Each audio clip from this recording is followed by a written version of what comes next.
Welcome back to The Explainer. Today, we're diving into a genuinely groundbreaking 2024 study that is completely redefining how we understand stroke recovery. We're looking at this incredible fusion of digital therapeutics, which are basically highly specialized medical video games, and advanced brain scanning. And the goal here is to show us exactly how the brain repairs itself after an injury. I want you to think about this for a second. What if we could actually see a stroke patient's brain rewiring itself, literally in real time? It's a pretty profound question, right? Because traditionally, we've only been able to measure recovery from the outside. You could have two stroke survivors who score identically on a physical test, say lifting a cup, but behind the scenes, totally invisible to the naked eye, their brains might be doing completely different things. One might be using normal neural pathways, while the other is just frantically rerouting signals to pull off that exact same simple movement. Okay, let's dive into this. So, the secret behind all of this rewiring is a concept called neuroplasticity. Simply put, this is the brain's fundamental ability to create new neural connections, reorganize itself, and adapt following an injury, like a stroke. Now, this invisible process, it is absolutely the holy grail of physical therapy. For decades, therapists have been trying to maximize this plasticity, but, well, they've been doing it mostly in the dark. But today, we're looking at how researchers have finally found a way to shine a direct spotlight on it. To actually capture this, researchers gathered 18 chronic stroke patients and hooked them up to two seriously amazing pieces of tech. First up is an fNIRS cap. Now, fNIRS stands for Functional Near-Infrared Spectroscopy. It's this totally non-invasive tool that basically acts like a high-tech flashlight. It safely shines light right through the skull to illuminate blood flow and measure oxygen levels in the brain. Pretty wild, right? And at the exact same time, the patients are interacting with a multimodal digital rehab system called MotoCog. So they're playing a customized physical therapy video game while the fNIRS cap is just actively watching their brain activity in real time.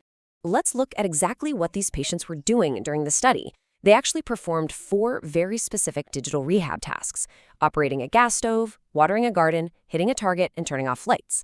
But, this wasn't just mindless tapping on a screen. These tasks used special haptic tools, like a physical gas knob or a squeeze bulb, to physically mimic those everyday chores. And here is the really clever part. The game dynamically adjusted from level 1 to level 5 based entirely on how well the patient was doing. So if they scored high, the game got harder, requiring more resistance or speed. They essentially took frustrating daily chores and turned them into this engaging, highly adaptive medical video game. Moving on to Section 2, Mapping the Rewiring Brain, Lighting Up the City. To really understand the results here, think of a healthy brain like a super efficient, brightly lit electrical grid in a major city. When a stroke happens, it causes a localized blackout. So to keep the body moving, the brain has to dynamically route power through backup systems. And this brilliantly illustrates exactly that. These heat maps were generated by the fNIRS cap while the patients played those rehab games. See the red and orange areas? Those show statistically significant spikes in oxygenated blood, meaning those specific areas of the brain are working incredibly hard. The cap successfully captured the brain physically rerouting its power to accomplish the virtual tasks. It's just absolutely incredible to see the invisible effort of neuroplasticity mapped out in bright red right there in front of us. Now, what's really fascinating is how totally different these activation maps looked depending on the patient's physical recovery level. The researchers divided everyone into 2 groups based on a standard physical score.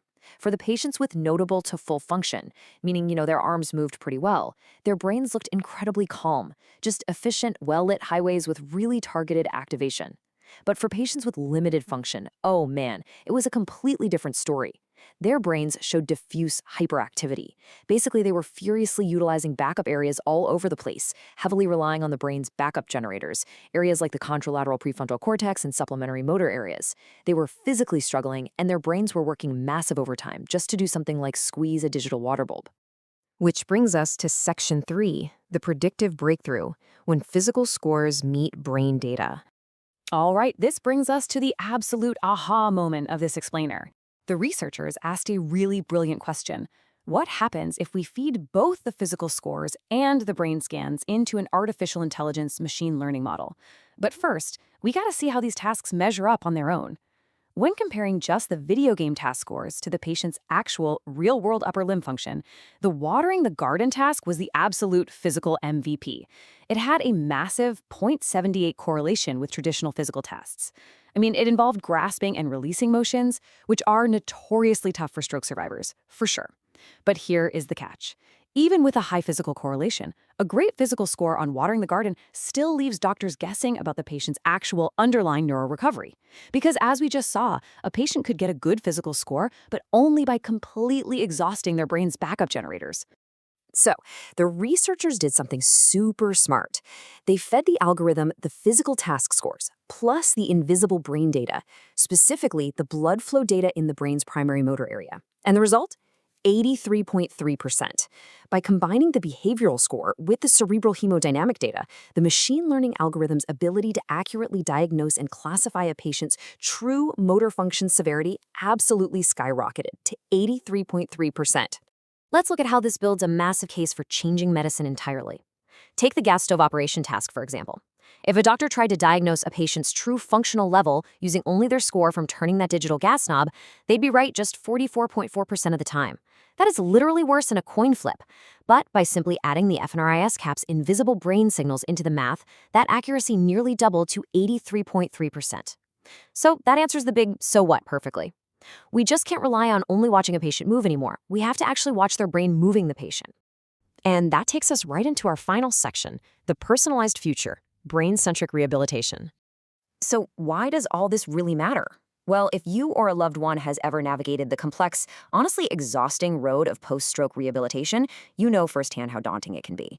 Millions of people go through therapy feeling like their progress is entirely invisible.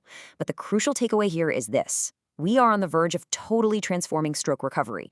We're finally moving way beyond purely subjective physical tests. By leveraging real-time fNIRS brain monitoring and unleashing the power of machine learning algorithms on that data, we are entering a brand new age. The era of one-size-fits-all physical therapy is ending, and it's going to be replaced by hyper-personalized, brain-centric therapy. Doctors will soon be able to tailor interventions not just to how your arm looks when it moves, but to the specific, completely invisible neural profile of your unique brain. I want to leave you with this final, amazing thought. What if your next physical therapy prescription wasn't just a list of exercises on a boring piece of paper, but a video game that actively read your mind while you played?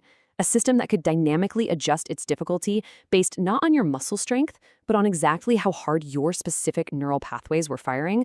That is the rapidly approaching future of brain-machine integration in everyday medicine, and it is absolutely thrilling to watch it unfold. Thanks so much for joining me for this explainer. I really hope this sparked your curiosity, and as always, keep learning.